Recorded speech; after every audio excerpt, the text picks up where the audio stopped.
Welcome to the On Target Living Podcast, a place where health and human performance meet. I'd like to welcome everybody today. I have a special guest with us today, Barnaby Horton. He's one of the top advisors for Merrill Lynch. I've known Barnaby for many years. He came through a training program we did at Merrill way back in the day called EPLT, which is a 2.5-day training program that met multiple times a year. And we stayed in touch over the years. And he's got a really interesting, special story. So we thought it'd be advantageous to have him kind of tell us about his journey and where he is today, and maybe some gold nuggets that he can share with you. So welcome, my friend, Barnaby Horton. How are you, buddy? Chris, it's an honor to be here. Thank you. I'm doing very, very well. So you and I, what year did we actually meet for EPLT? Take me back in time. Yeah, I was part of the class in 2013 that met in Scottsdale, Arizona, at I believe at the Troon Golf Course, the resort out there. And I think we started out in July, and then we met again in October of 2013. It must have been hot. So it's hot in July, better in October. But yeah, you go back in time, and those trainings were incredible. We had a great team with Dr. Phil and Matthew and myself. Sure. And in fact, we're going to be doing a reunion starting tomorrow. But yeah, it was really, really fun for us. And we created a lot of relationships over the years, and which led us to kind of your journey. So when you first came to EPLT, where were you? I mean, what was your life like? Well, it was interesting circumstances that, so I had been invited to this program by my manager at Merrill Lynch.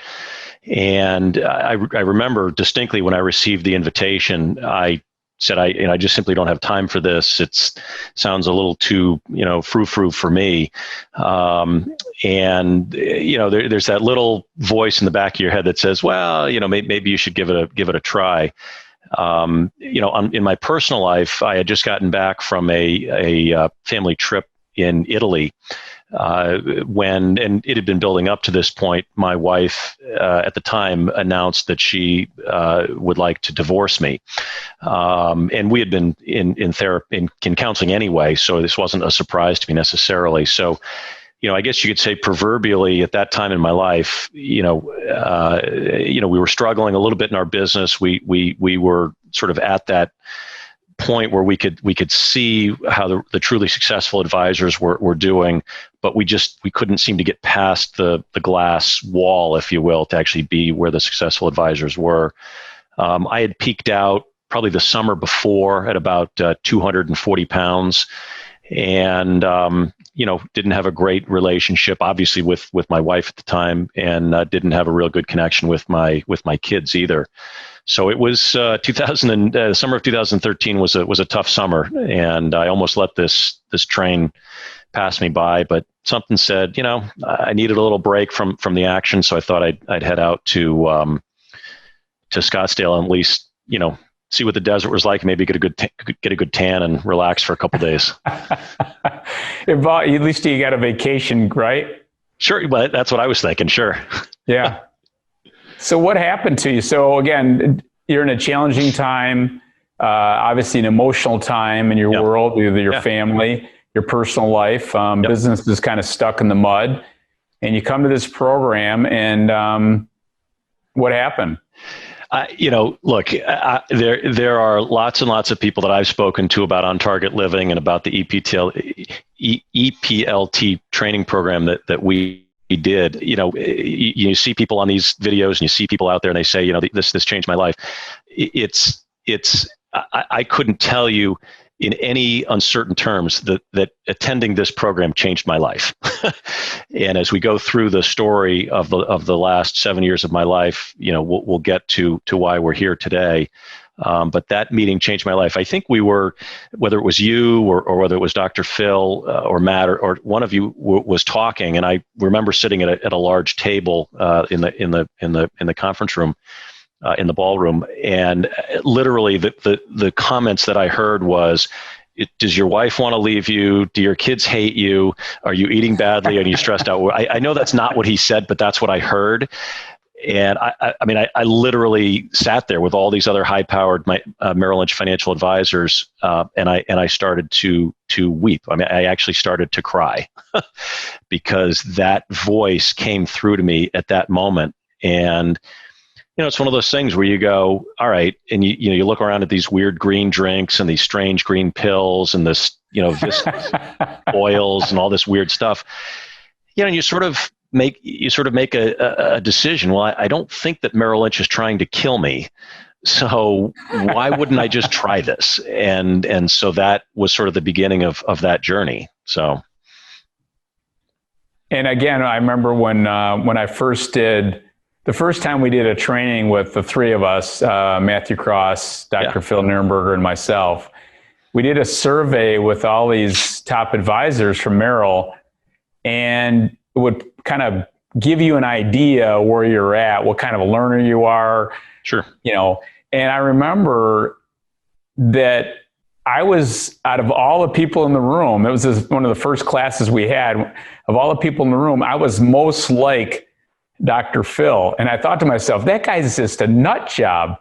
He's talking about this and that. I'm like, oh my gosh, I'm over here. So it really opened my eyes the first time I kind of was listening to him talk about the power of the mind. And, sure. And then Matthew's talking about, the whole shin and getting your priorities lined up and in business and life. And I'm thinking, what did I get myself into?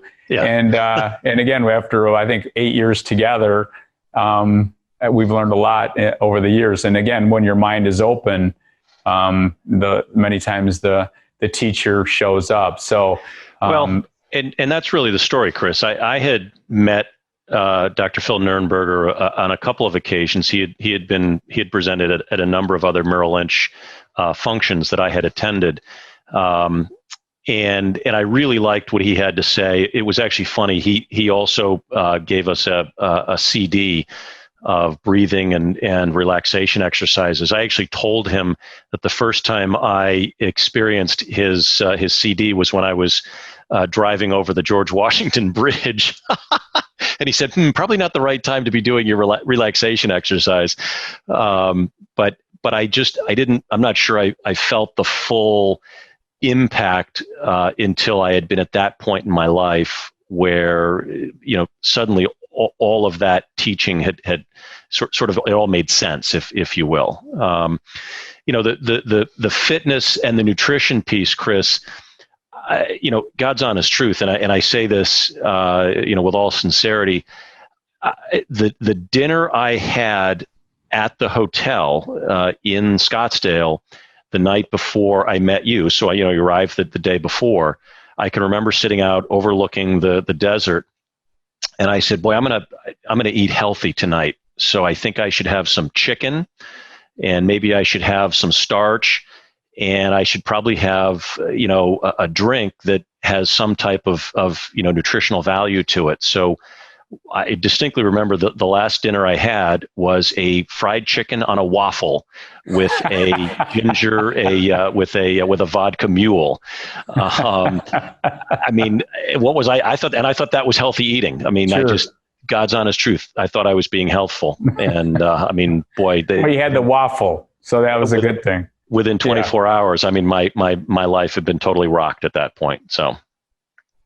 So you go through this program, you kind of learn from these people, and I think the positive, but the real benefit, I really truly believe for a lot of folks, is that they got exposed to it again. So it right. turned into more of a lifestyle versus just a shotgun approach of right. here you go and let you go. I think that was the magic of the program. It was the full immersion of learning and touching and trying and laughing and crying and just helping people understand the foundation of life is, people getting their mind and their body kind of all in sync. And so I think that's really what I've heard over the years is the repetitive movement. So take us through a little bit more. You started, talk about a little bit more into the weeds about your health and Sure. And where you're at today, because one of the things I reached out to you is because you was kind of highlighted as running your first marathon for Bank of America coming up, and right, which is to me, it's an incredible honor. Yeah, look, and as we sit here today, I can tell you my bones ache because I ran a half marathon yesterday just as a training run, and I think if I could tell you with a straight face that I just tossed off a half marathon, I never would have believed that day would come. The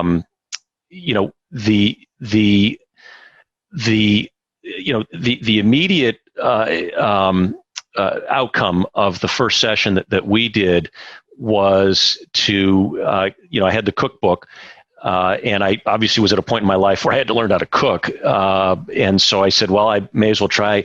I think so. And then we came back in October, Chris, and there was a number of folks who testified after that couple of months period, where, and I was one of them. I literally took my suits back to my dry cleaners twice to have them resized. Literally in that July to October time frame. I honestly couldn't have believed it. If I remember you got mad at me because you were spending some cash on getting new clothes. Yeah. No, it was unbelievable. My dry cleaner was like, "You got to be kidding me!" It was twice. And the interesting thing is that was just from the food preparation. At that point, I had started to do some power walking, around the neighborhood and whatnot. And I was just getting a little bit more active. I was moving into a new place and getting more active with my kids. But just literally the eating, I was able to slim down almost immediately. And then, and so that was very, very powerful. I actually did not, so I went on the website and I bought the video series, and I can now do them all. I know every line that comes up now. I've watched those tapes so many times. I remember you didn't like my Earth, Wind, and Fire music. I remember that. Yeah, but that was live. We got over that real fast. No, it was fun. But I remember I was flying back from my sister's house in San Francisco, and I decided to watch the videos on the flight back. And I was like, well, these seem like pretty simple movements, so maybe I'll give them a try. And, I would do one round with the first set, and then I was like, well, maybe I should try doing the second set as well. And then, now just in the interest of time, sometimes I'll do all three sets, or sometimes I'll do one set and then the third set, or this, that, and the other thing. But the fitness piece didn't come until, probably late 2013, early 2014. I had been doing a few exercises for my back. I have a pretty bad back, which is surprising given the run. But I'd also been diagnosed that summer as a diabetic, which I found surprising, and many people do, because I'm now obviously very fit and in pretty good shape, and my physique never offered me the view of being a type 2 diabetic. My pancreas still works, and so the doctors had a little bit of a trouble trying to figure out what was going on. It turns out there's called a 1.5 diabetic, where your pancreas still makes insulin, it just doesn't make enough. And so as it slowly decays over time, you do supplement the insulin that your body makes with insulin that you supply. And I've been stable in my dosage pretty much almost since 2014, since I started doing the exercises. So I have not needed any additional insulin other than what my doctor prescribed when I was first diagnosed, 7 years ago. So, which was a big deal. I think huge. I remember you say your A1C was. Tell viewers a little more about that. Yeah, so A1C is just basically a calculation of how much sugar or glucose is in your bloodstream over a 3-month period of time, sort of an average. And so if you test yourself daily, your body sort of has its own mechanism to record what your average levels of glucose are. And so the A1C, typically, if you're over 7, really bad things start to happen, and endocrinologists, doctors tend to get pretty worked up about that. I never really broached that 7 that 7 number, and it's just a scale. So what that's indicative of. Sure. Yeah, but I was pretty high in the 6s. And between the insulin, between the exercising, and between the diet, I brought that right down. And so I've been low to mid 6s consistently now for about 6 years. And there's just there's just no substitute for the diet, the exercise, and and like I said, the insulin's been stable, Chris, since I met you. So in 2013, all-time high of like 240. Where are you at today? Yeah. So as I found, you do build muscle mass, and as my girlfriend, who was a former running coach, told me, muscle does weigh more than fat, Barnaby. Sure. I cratered this year at about 212, but I'm depending on the day, anywhere between 215 and 218 right now. Sure. And it's pretty lean. I've got a runner's body now. So yeah, the body looks different, right? Yeah. Oh yeah. And now you're running, and tell me about so you're going to come up on your first marathon. When is that? Yeah. So I was. And you're a big guy. You're a big dude. Yeah, I mean, it's at 6'2", 6'3". There's a lot of infrastructure here. Yeah, right. I was not a runner in high school. I was an offensive lineman for football. I was, sort of the guy in basketball. They say, Bart, we just need to fill the space, sort of stand there.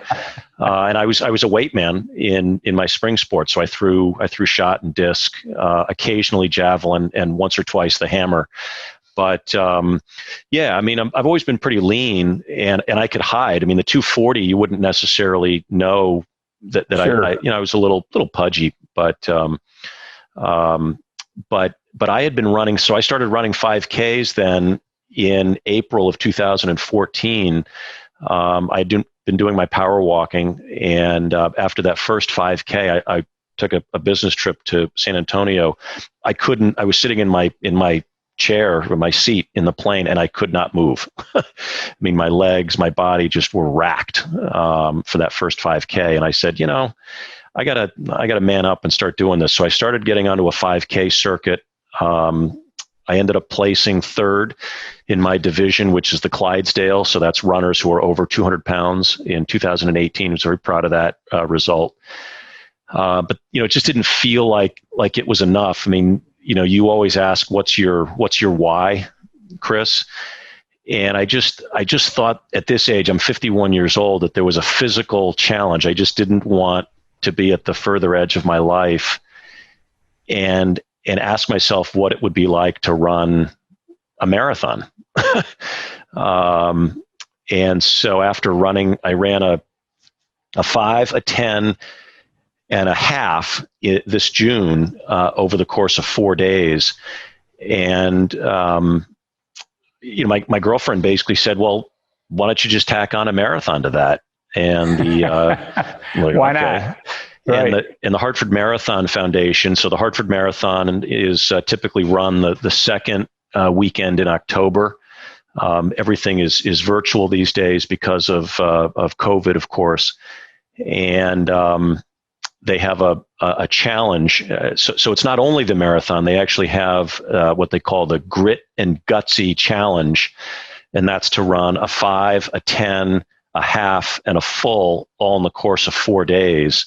And I've already done the first 3, so I figured I'm just going to tack on the marathon. And so starting next week, so depending on when this airs, over the course of Thursday, Friday, Saturday, Sunday, I will run all 4 of those races. That's fantastic. And I mean, there's just, Chris, there's just no possible way I could ever say that without, being a disciple of On Target Living. And I give you guys credit every time I run a race, and I feel good about it. So that's kind of why I want to get you. Just you go back in time and how amazing the human body and spirit can be, and transformation in so many different ways. And so that's why I want to have you on today, just to kind of, I don't know, it's just inspiring. I saw the text you shared with me, and I'm like, wow, this guy, I just like to share with others. This guy's come a long way. And I remember when you placed 3rd in the Clydesdale division, you were so excited. You sent me that text, and you have the On Target Living hat on it. I thought that was pretty cool. So it's a lot to be proud of. Well, look, this is a program where it's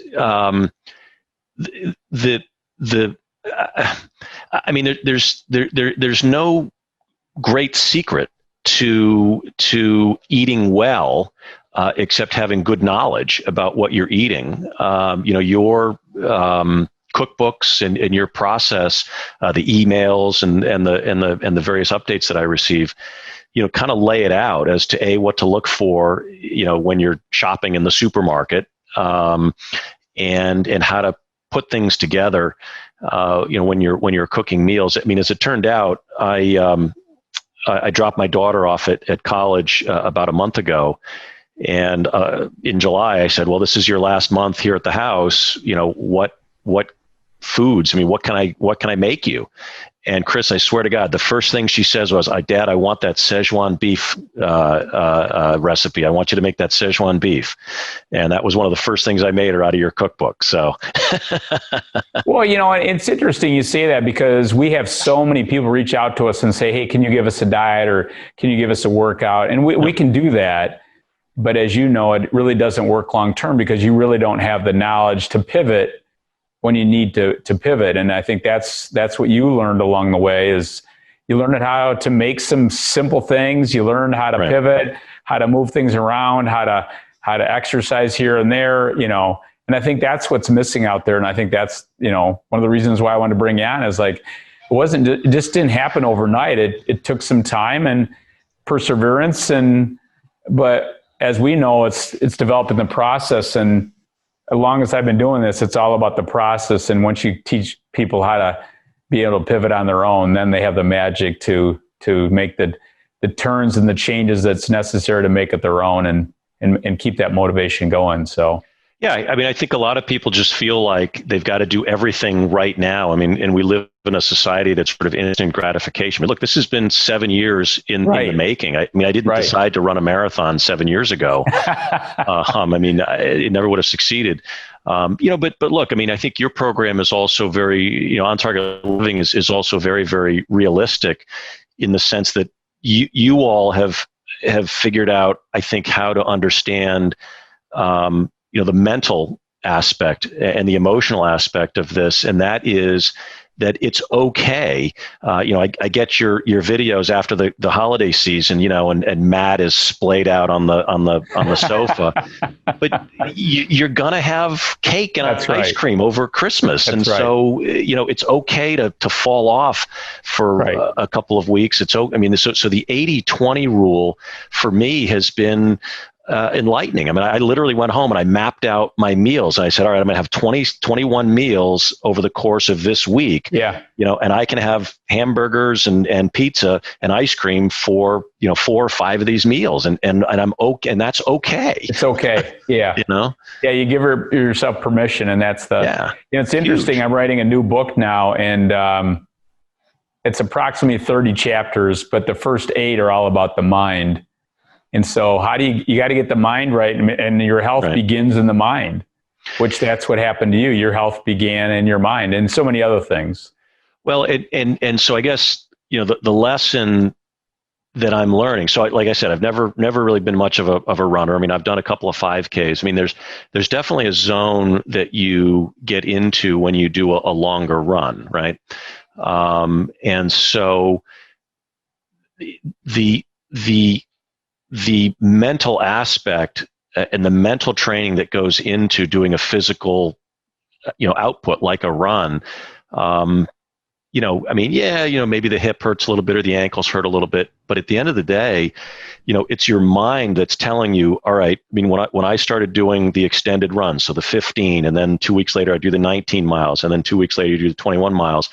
I ran 23 miles last Sunday, and I got down to the last 2 miles, and I said, I've already run 21 miles. What's another 2? I mean, let's just go for it. And I mean, 2 more, no big deal. I never would have thought I'd be able to say something like that, but darn it, I got 23 miles that I notched 2 weeks ago. Yeah, if you would have gone back in 2013 and said, hey, let's run 2 miles, it's not going to happen, right? Yeah, no way. So is there anything else you want to share with the viewers, listeners on kind of your journey? But that's why I want to get you on today. I wanted to have people kind of hear your story and listen to your journey. And it didn't happen overnight, but amazing transformation, to where you're at today. Well, other thing, how's your business doing? Yeah, well, look, it sounds like an infomercial. It is absolutely true. And I'm happy to, document it to anyone who is listening or watching this. In 2014, so after I began this personal transformation for the diet and the exercise. Like I said, I sort of clicked with the Phil Nurnberger emotional and intellectual training of the mind a little bit. And there were supplemental videos and whatnot. We actually invited Matthew Cross into our team. He actually consulted with us that fall, and we quite actually grew our business in 2014 by about 20%, and that just broke us through, that sort of glass wall that we had been looking into for a couple of years at that point. And we've really never looked back. I mean, I think the whole point of Matthew's exercises with the Hoshin is prioritization. And you hear stories, and I mean, even today, people say, "Oh, I've got to energize, I've got to get moving, so I'm going to have another Diet Coke," But I was exactly the same way. And then there's the story about the fellow who, okay, I've got to relax, so I'm just going to buy a rock garden for my desk. You know what I mean? and you sort of forget that breath and sleep and water and you've got to fuel the engine. Listen to Warren Buffett. There was I think one of the shows on HBO or someone, being Warren Buffett. He says in his own words, he says, look, if you've got, a fancy car, you're going to put the best fuel in it. And you've said this too, Chris. Why would you not put the best fuel in the engine that you, meaning you, the person, are going to have presumably for the rest of your life? And that's very powerful advice when you stop and you think about it. How many of us actually take the time to pause and think, all right, and it's hard. I mean, it's just, you just want a pill to take yourself to the next step. Sure. And, when you can pull yourself, and I think hopefully what a lot of people are seeing in this age of pandemic is maybe things have slowed down a little bit. Maybe we've gotten back to core. We've gotten back to center. Maybe folks can see and stop and process a little bit, because that was the total change for us. I will sit at my desk even on my hardest day, and before I respond to something, take a few, in through the nose, out through the mouth, and think about it, and then if I need to, I'll go out for a run and blow off some steam that way. But right. And Matthew Cross always said, and I remember the very beginning when I started training with him, you got to reset that catapult. And I think that's where, everybody has to spend that time and energy for rest rejuvenation and how to fuel the body and, how to move the body. And when you put it all together, that creates amazing performance in every aspect of your life. And when people feel their best, obviously they perform at their best. So Any parting shots for the audience? Look, this is a lifestyle that's completely doable. I was a busy, harried, divorced executive, and I've slowed my life down a little bit. I've become a little more centered, a little bit more focused. I've had to build in some time to do the workouts, Chris. I mean, obviously, working from home in this age of pandemic has given me a little bit more time to focus on physical fitness and train for this marathon. If that's what your viewers and your listeners want to do, it's really what they decide to do. But the company with the logo can't be wrong. You just need to do it. That's right. And that's part of it, right? That's it. There's no magic to it. You just take this step. There's no magic. It's blocking and tackling, and learn what you need to do and create the environment around that. So, yeah. All right, my friend. I really appreciate you taking the time, and I'll be looking forward to seeing you tomorrow in our virtual training. So again, thanks for spending the time with us today. Chris, thank you. It's been an honor, and I've enjoyed working with you over these last 7 years. Have a wonderful night, Barnaby. See you, buddy. Thanks, Chris. You too. See you. Right, Bye-bye. Bye-bye.